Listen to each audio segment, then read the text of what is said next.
All right, guys, so welcome to another episode of the Imperfectly Perfect podcast, where each week I'm joined by some of the world's most renowned faces in the entertainment industry, on the sports field, and corporate leaders sharing their own truths and their personal journeys. This episode, I chat with Craig Levinson, a talent manager over in the USA, as well as a mentor and manager to Zion Clark, who under his manager is taking the world by storm. Netflix documentary, brand deals featuring on The Ellen Show, many publications and opportunities, amongst many other things. South African born, yet New Zealand raised, he moved to the US to pursue his own dreams of playing college basketball, which saw a natural progression to becoming a strong advocate for optimizing human performance through health and wellness. It was through this passion for helping others in the field that he found his purpose in representing both athletes and fitness influencers and influencers alike, and created his own talent agency. As we know, what comes hand in hand with optimal physical fitness is strong mental fitness. So firstly, I want to know more about the guy behind the athletes and everybody else. Everybody always looks at the people that you're all working with, but let's find out more about. So welcome to the show, Craig. Thanks so much, Glenn. Definitely privileged to be on the show with you. Super inspired by what you and Zion did together on the show, and just fortunate for the opportunity to share more about my story and some of the behind the scenes work that doesn't always get seen. Exactly, mate. Well, you're welcome. And one of the things that really fascinates me about people behind the scenes after starting the Imperfectly Perfect campaign is everyone always sees the external, but nobody sees the person who is actually behind the scenes, who's getting no sleep, who's doing none of this, how they deal with their mental health. So I suppose through this entrepreneurial journey of your own, can you take us back from the beginning so our audiences gets a bit of premise? Because a lot of times, if we look at your socials or we see what a talent manager does, and a lot of the stuff you're doing lately, you've been on Men's Health magazine with Zion, everyone sees those highlights, and the Imperfectly Perfect campaign is about removing that. So you were born in South Africa, raised in New Zealand. Can you give us a bit of backstory to yourself? Yeah, absolutely. So I was born in South Africa. I spent the first 7-8 years of my life there. It was a pretty dangerous place. I'm from Johannesburg, which has a reputation for just being a dangerous place post-apartheid, with everything that's gone on there in the history of the country.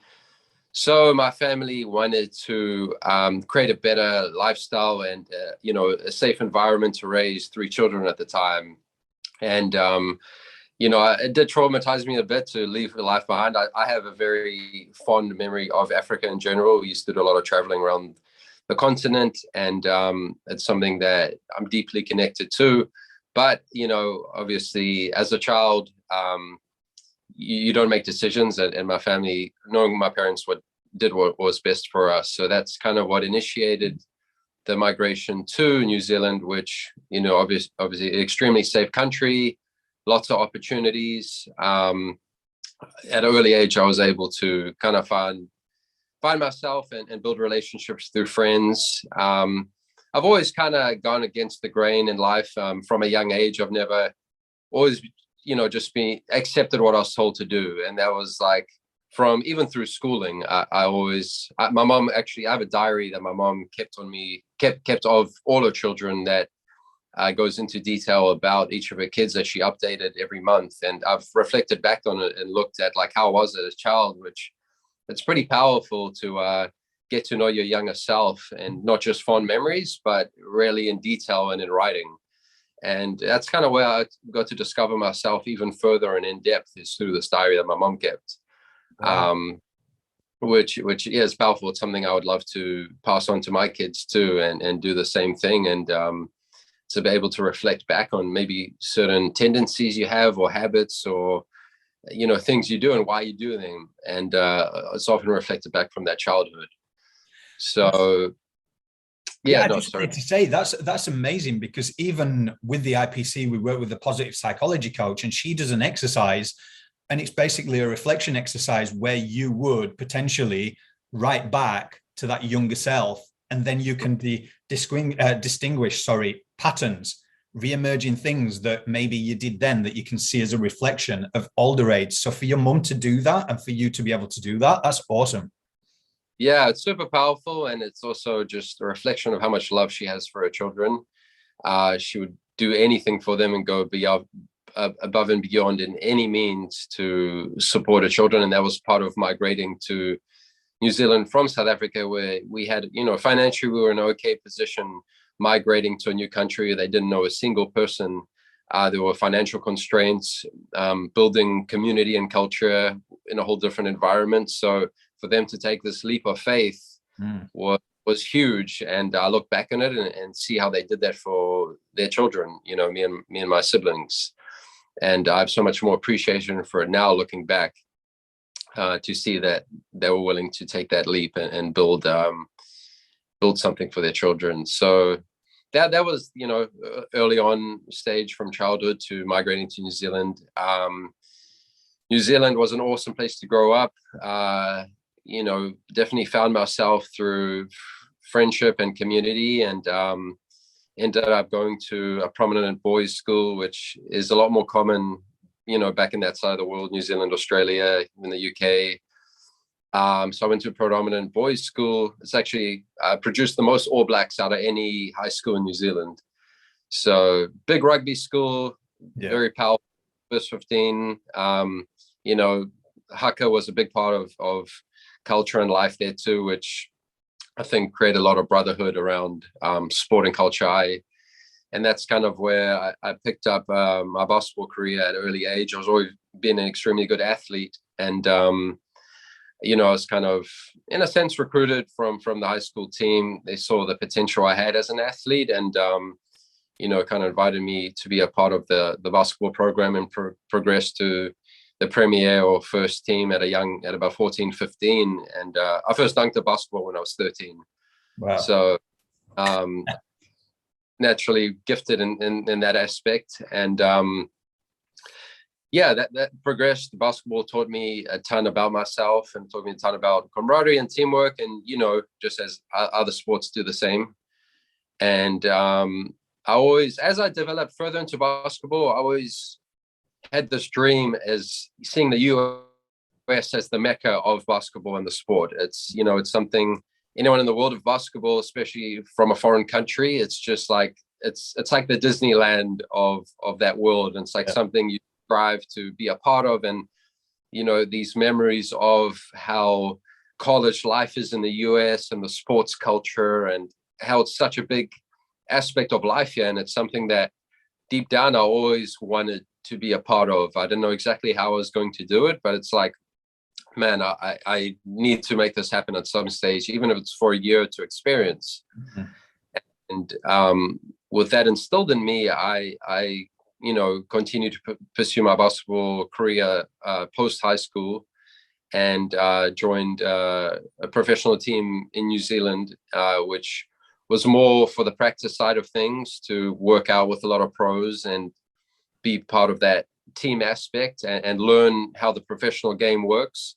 Because the other thing too is, if you've played professional basketball and competed, you ineligible for college, or it messes with your college career. So being wary of that too is extremely important as an athlete.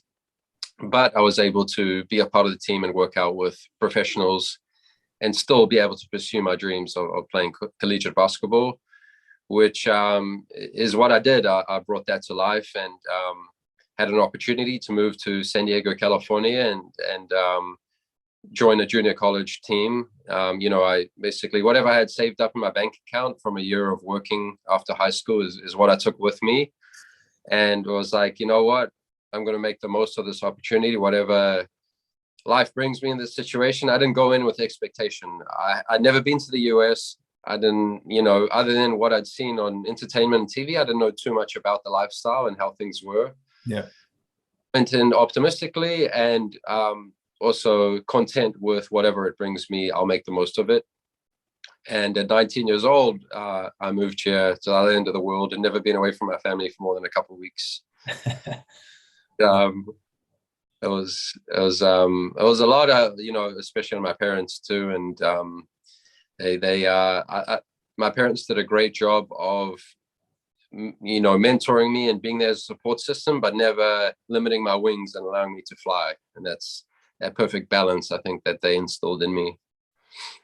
That's an awesome backstory. And I just want to take you to that, because you already preempted that move to the US. So do you believe that that's a mindset thing, that you can work your way there? You didn't know how you was going to get there, but you put it out there, and this opportunity came? I do. I really do. I think when you put things out in the universe and you have true intention while willing to do the work, I would say that's the biggest thing. Big believer in, affirmations and setting intention in the world, but things don't get done unless you do them. And those are the two big sides to things. I'm a huge believer in trusting the process, and I constantly implement the same mentality to talent that I work with, is like, trust the process. Things take time. They move quicker than you think they will, but things do take time. Yeah. And that was my mentality at a pretty young age, is to, know I truly have this goal that I want to accomplish, and I will find a way to do it. And, when I look back, that's where you truly gain appreciation for things. Even me talking to the story to you, reflecting on it is powerful. Yeah. And I know you've got a background, obviously done my research, you've got a background in marketing, business development, relationships through products and getting them out to the world. Was it a natural progression then from, you're in basketball, you're doing something that you love as a passion. Are you doing this on the side? Was it a natural progression then to look at talent and go, hey, I can actually help you with this? I was being on the side as an athlete and seeing how things work from the talent perspective or athlete perspective. I realized everyone needs a strong support system in anything they do. And that's when I started to develop the skill on the other end. I naturally think I'm a people person, and I stay very authentic to myself. That's something I pride myself in, is never, diverting off of who I truly am and what I want to do in this world. And I think people naturally gravitated towards that, and instilling and gaining trust in people is just being myself. And that's something I instilled at a young age, of finding my way of doing things through schooling and whatever it is. And now that's something I pass on, but it's always staying true to myself. And that's, I think, my biggest strong suit, I guess you could say, is not diverting from who I am. And I'm able to see both perspectives from a management position, but also being the talent, and what would you need in your corner to allow you to best progress in what you're doing in life. And I think that's important to have. If you could take the daily life stresses off talent or pro athlete, you're making their life and job easier, where they don't have to worry about things outside of their scope.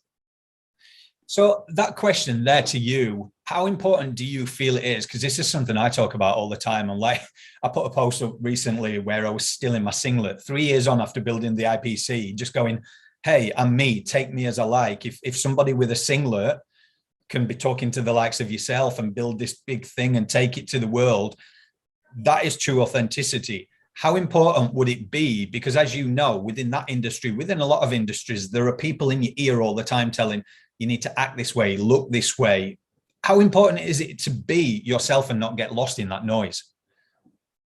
I think it's extremely important, especially for mental health. I think people get influenced by different things. And I get it to a degree. When you, for example, marketing a brand or product, you need to, in a sense, kind of tailor yourself towards their needs, but still stay true to yourself and still represent who you are. So I think a lot of people chase the money, and that's where things go wrong, or chase a check, or it's willing to, always look at money as a tool. And this tool allows you to do more things. It creates freedom in your life. It allows you to live that life how you want to, but don't ever put it beyond your morals and your values and who you truly are. And that's always something I instill in myself and people around me, is don't do something, you shouldn't do for a check. And I constantly remind myself and instill that in people around me. So I think it's extremely important. And I know sometimes it's easier said than done, especially you're on this huge stage and the whole world's watching you. A lot of people can't take that pressure. And I've never been in that position to say, I have that many lives that I'm influencing or being watched directly through myself. So it's hard to specifically speak on that. But I do think it's something that people do need to work on, is not being so easy influenced by things, and not letting things around you affect you the same degree is. And I think part of that is the work you do through practices, such as meditation and if it's breath work and hot cold therapy and these things to ground yourself, keep yourself in that parasympathetic state, so you're not getting, you're not staying in this, fight or flight or chronic state of stimulation to the world. Yeah. This entrepreneurial journey, it can be one of those states, can't it, where it's like if you don't have the kind of personal development mindset, mindfulness, meditation to actually pull you back, with moving from a professional athlete's mindset, which is already very regimented in the way that you act and the way that you do things, how has that transition been going into the entrepreneurial world at the early stages, especially in an industry that in Hollywood, San Diego, USA based, it's predominantly very focused on talent and entertainment within that field. So how did you merge into that kind of area?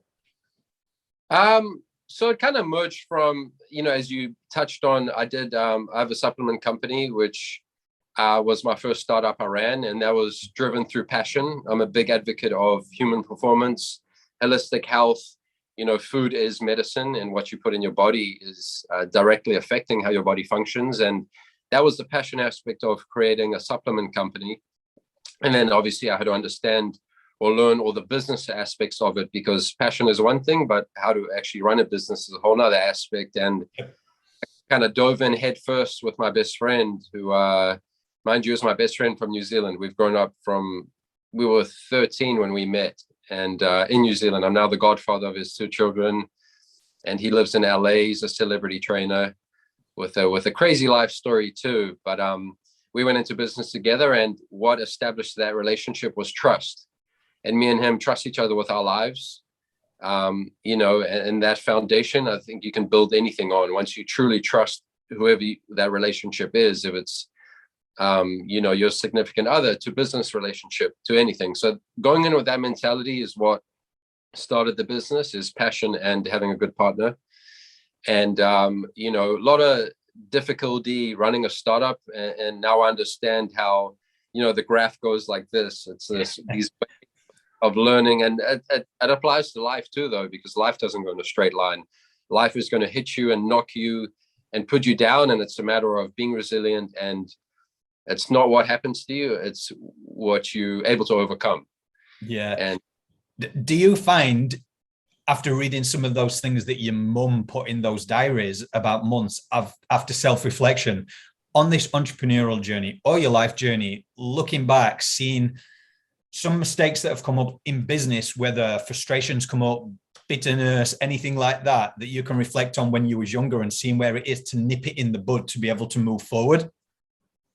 Yeah, definitely. Reflecting on my younger self and like seeing, why I did certain things or how I reacted to certain things was definitely a great reflection to analyze or understand why I am who I am, or why I have, habits that I have. Yeah. And for sure, it's kind of like an answer to questions you might not know the answers to without reflecting back. Yeah. And go on, sorry. No, I was going to say, it's kind of like, we're all socially conditioned to a degree. I think obviously it affects some people more than others based on what you're allowed to influence you. But it's something good to reflect on and know where I picked up certain tendencies or why I'm like my parents in certain matters.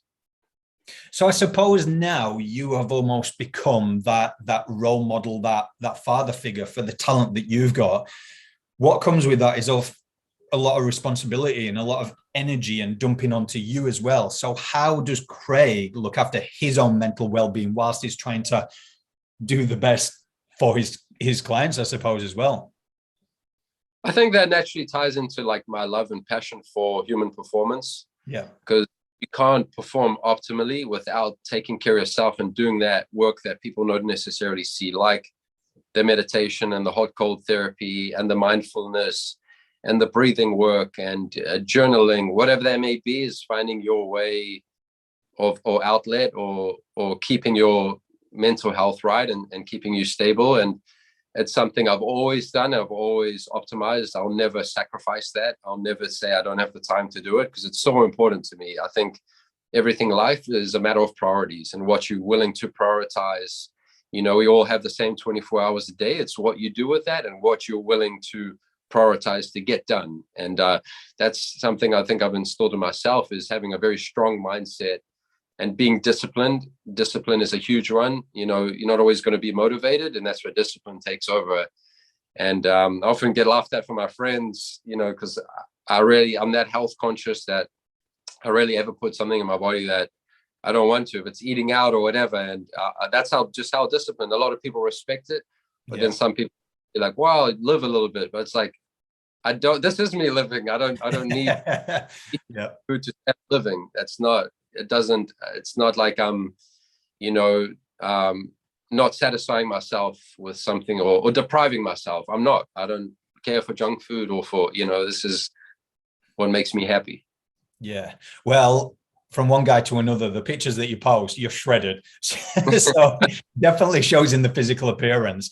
What I would say is when we do talk to, especially corporate leaders, people who are big in business, making a difference there, for anybody, our audience, that we do get questions sometimes from people asking that they feel a failure or they don't feel good enough. They listen to the podcast and they look at external things like what you're up to now. And that's why I get to know the premise of the person behind, that you didn't always start with what you've got now and you've worked up. If there's anybody out there listening now, what would you say on this entrepreneurial journey to this businessman that you are these days, to really pay attention to if things aren't going your way? Because I suppose, again, with that industry, there's a lot of no's when you're talking to management teams and all this. So what would you say from personal experience to anybody that may be going through this and struggling and thinking about giving up? Yeah, I would say the first one is, because success to me is being well-rounded. Mm-hmm. You know, so success is one thing. You have different ideas of success. And I think the first one is taking care of yourself and taking care of your mental well-being, you know, physical, to me, having a spiritual outlet as well. These are important things, but I think that's your foundation of anything. And if you can do this, you're going to instill confidence and again, referring to like discipline and resilience in yourself, which is naturally going to help you with all other aspects of life. So it's something I always refer back to, doing the inner work. Yeah. And that's one thing I would say. The other aspect is of being able to adapt and shift and change. There's no one path or right way of doing things. And if you get told 10 no's, there might be a yes around the corner. So being persistent, don't always take what people say. That's also sometimes their reflection of life. If you're told a no, you know, things don't always align and they're not meant to. So, but don't get down on yourself. I know it's easier said than done again, but adapt and shift and change. And that's what life's about. That's why I always refer back to, it's not what happens to us. It's, you know, our reaction to it. And some people have had harder lives than others. And some people have had easier lives and, you know, do those things that create discomfort in you, because that's where growth happens from, is discomfort. If life was easy and joyful all the time, it wouldn't have that polarity of ups and downs. And that's what makes life interesting, is understanding that it's never going to go in a straight line. Life's never going to be in a position that things are now easy and comfortable. So instill and create happiness from where you are now, still wanting more, you know, be fulfilled and have gratitude for the process and where you're at along, and then still want more. I mean, I have a tattoo on my arm that says enjoy the journey, and it's a constant reminder to me, is don't always chase the end result, because you know, the end result is in a coffin. I mean, enjoy the process and journey, and you know, we're here for such a short time on earth, and really do what makes you happy. It comes down to I wake up every day and remind myself, you know, live a life that makes me happy. What is my ideal life, and what does it look like, and what is my personal ideal life, not what somebody else tells me I should be doing. So then that goes into my next question, which I ask every single person that comes on. When you speak about that in a roundabout way, what does being imperfectly perfect mean to you then? Imperfectly perfect to me means staying authentic to who you truly are. The idea of perfect is a facade. It's not something, like, everyone has a different idea of what a perfect or ideal life means to them. So, you know, find what your true version of happiness is, and find that in yourself. And once you do that, you can change lives around you, and you can reflect that positivity onto other people. And I think that ties into a lot of people, aren't coming from a place of happiness, and that's why they instill negativity into the world or bring other people down. But instill that in yourself first, do the work, stay persistent, work hard, figure out what you truly want, and find a way to do that and project that out into the world. And I think things naturally will start to gravitate and align with your mission and vision. But it also always a constant reminder is do the work. Don't think like, just thinking about something or putting it out of the universe is going to get the job done. You truly have to figure out what you have to sacrifice to get what you want in life.